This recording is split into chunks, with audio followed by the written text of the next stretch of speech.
Lekin meni kuzatib borayotgan biz Oltiariqda Chordara degan joyga kelganmiz. Hozir xomtok ishlarini boshlayapmiz. Mana jiyanlarim, tanishlarim mana shu o'z ishini mutaxassis bolalar bilan mana xomtok ishlarini qilishyapti. Mana men ko'rsatib boryapman bularga.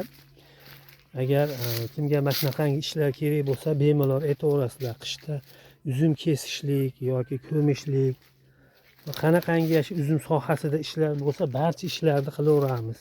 Qilishaveradi. 10 gektar desam, 20 gektar deysizlarmi?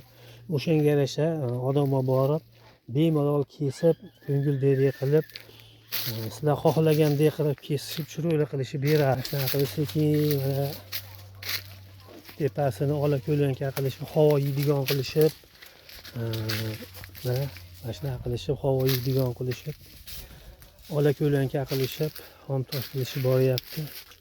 Bizni kuzatishda davom etinglar. Qanaqangi uzum sohasida xizmatlar bo'lsa, bemalol mana murojaat qilishlaring mumkin. Ko'ngildagidek qilib beramiz. Men o'zim ko'rsatib bularga yo'l yo'riqni ko'rsatib, chiroyli qilib ishlaringni qilib beramiz. Salomat bo'ling.